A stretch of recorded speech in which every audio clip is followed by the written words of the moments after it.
Hi, I'm Mac McCarthy, and I help people with their breakups. And today I have another breakup story to share. And if you have a breakup story you want to share, please visit writemac.com, links down below, and send your story. And I could give you my take in a video just like this. If you like this video, like it. If you don't like it, that's just fine. Don't like it. Subscribe if you want to. Book a live coaching session if you want to. And please leave a comment down below if you can help this individual out, or if you have some kind of advice that can help this person move forward. Let's get into it. Hey, Coach Mac, Merry Christmas, and thank you for the work you do. I've done some research while searching through my situation and found you on YouTube. Your work is by far the best out there. I'll take that. I'll take it twice. I'll take it a third time, and thank you kindly. I met my girlfriend 6 months ago on one of the popular dating apps. This was my first serious online dating relationship. She is 38 years old, and I'm 42 years old. She has been married before, so have I. Well, I have kids, but she does not have any, although she wants kids. All right, so I mean, you're in a similar age bracket. You got some things in common. Cool. I told her I would not until we had some substantial time together, at least 2 years. Good idea. You would know better than her because you have kids. And if I felt solid and confident about our relationship, especially with kids involved, we met over the summer and started going out on dates 3 to 5 times a week. I wouldn't spend the night with her, and we didn't have sex until about a month of being together. We enjoyed the dates together, and I could tell she was more into me than I was her during the first 2 months. Well, that's fine. Usually there's always someone that's a little bit more or a lot more into the other individual, and that's okay. It happens. It's very difficult to be exactly the same level of interest and love and lust and whatnot. She met my 5-year-old daughter after 3 weeks of dating, since I felt we were going to get more serious. Going back to our first date, it went well, but she texted me the next day and said she is recently broken up from her long-distance relationship boyfriend in Florida, where she is originally from, and needed more time before anything. Well, the story on that is that she moved to NY about 18 months ago to start a new job in life. She has some family here and back home, but lives on her own alone in the city. When they were dating, she said they took turns flying back and forth every other week and spent the weekends together. She also told me they broke up because she found out he was cheating on her with multiple women in their home they rented back in Florida when she was here in New York during the times they didn't see each other. Okay, bottom line is there was a long-distance relationship. She got cheated on. Okay. Anyhow, I responded to her that it was no pressure and she could hit me back when she feels she is over him and wants to go out on some dates. Well, yeah, she's still dealing with that and she hasn't let it go, and she has some trust issues. I also asked her if she's looking to just hook up, friends with benefits, or something more serious. She said that she doesn't want to hook up and is looking for a boyfriend. Well, that's crystal clear. I felt indifferent at the time and could have gone either way. Well, pick a way. Don't be in the gray. After 2 months of dating, we declared a relationship as exclusive, and after 3 months, I started staying over at her place. She said her lease is up in March of the year, and we can look for a new place more accommodating for both of us and split the living expenses. Is that something you wanted, or she wanted, or you agreed on? Sounded perfect. Perfect's a good word. Does it apply to this? I was relieved to find a life partner. That's pretty dramatic. Wow, you went from I had less feelings for her than she did for me to a life partner pretty quick. Fast forward about 6 weeks ago, she said she was going to a football game with a family friend who's a female. She had to take the train down to D.C. and would stay in a hotel overnight. Sounds innocent enough. I wasn't invited but had no suspicion because I thought our relationship was good. She would text me while she was there over the day, of course. Saturday afternoon and Sunday morning. Sunday afternoon, I found an Instagram picture by looking at her friends list, and it was her ex on his profile. They stayed in a hotel together. She slept with him, and I felt shattered. Wow. Let me read that again. Sunday afternoon, I found an Instagram picture by looking at her friends list, and it was her ex on his profile. He wrote this on his Instagram. They stayed in a hotel together. She slept with him, and I felt shattered.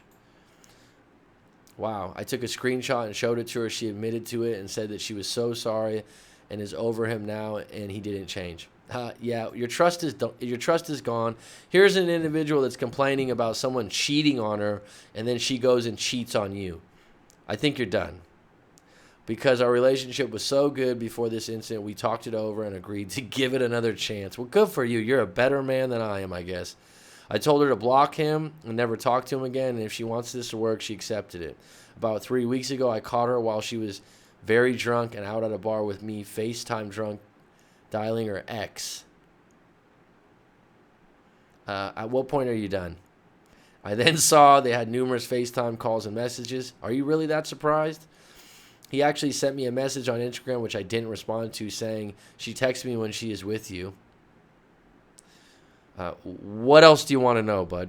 At what point are you done? Where's your power in this situation? Don't be a fucking victim. Get up off the mat. Go on offense. Live your life. Move forward. I know it hurts. I know you got surprised on this one. I know you're shattered. I know you're hurt. But there's no going back on this relationship. I approached her about it. She said she's getting over him. She is sorry and will stop. Well, saying sorry 2 or 3 times with ridiculous shit like this, it doesn't mean much. And just this past weekend, she went to Florida for Christmas to spend a week with family. We had spent Thanksgiving here in NY. She wanted to spend Christmas in Florida. She invited me, but I wasn't able to make it. I saw on her sister's Instagram story that they were at a bar late night dancing, having drinks, and she was with her ex. He lives in Florida, right in the same town her family is. I felt shattered again. I'm starting no contact, but she has been texting me just a little here and there. She said she had nothing worth to say for forgiveness, but she feels terrible. She said she didn't go home with him that night, but I don't really believe her story. Oh, really? You don't believe her? Bottom line is trust, connection, attraction. You don't have trust, you're dust. And you don't have any, you're minus trust right now. I mean, anyone in their right mind with what you just wrote and told me, and this is why it's really good to write out your story. If you read this story and it was your brother, your cousin, your uncle, what would you tell him?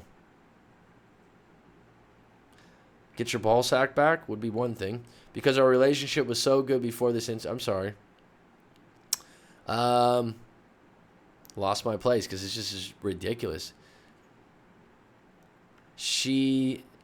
And just this past weekend, she went to Florida for Christmas, spent a week with her family. I read that. I saw on her sister's Instagram story that they were at a bar late night. He lives in Florida right now. The fact that you know anything about this guy is ridiculous. I felt shattered again. So how many times do you want to be shattered? This individual is telling you who they are, and you're turning a blind eye saying, oh, I'm going to give him another chance. I am starting no contact, but she has been texting me just a little here and there. Well, this is the playbook she runs. You know, she's gonna be cat pawn both of you, and when she gets drunk, she'll hit you up. She said she has nothing worth to say for forgiveness, but she feels terrible. Well, that's good. That makes you feel better, doesn't it? She said she didn't go home with him that night, but I don't really believe her story. She said I deserve so much better, and I've done nothing wrong. Well, read that part again. Believe it. I told my friends, they said I'm better looking, more successful, and a better guy than her ex seems to be. That doesn't even fucking matter. Bottom line is, you're done. Don't go around comparing yourself to someone that someone else is seeing. Everyone likes different people. Attraction is not, it's an opinion, okay? And I should let her go and move on. You think? I get the feeling she wants her cake and eat it too. I don't know what she wants, but she's not trustworthy. I feel like I was the rebound, but she also feels an equal amount of love for me as she does her ex. Well, I think if you want to think that, that's just fine. It doesn't get rid of the fact that she's seeing her ex while she's seeing you. She has pictures of me on her Instagram and still has her ex blocked. Thank you. I really appreciate everything you can do to help me. Move on, move forward, move on, move forward, move on, move forward. Go into no contact, stay into no contact. This individual is done for you, right? You used the word shattered twice, okay? I hope that helps you. Happy New Year. Thank you for supporting the channel.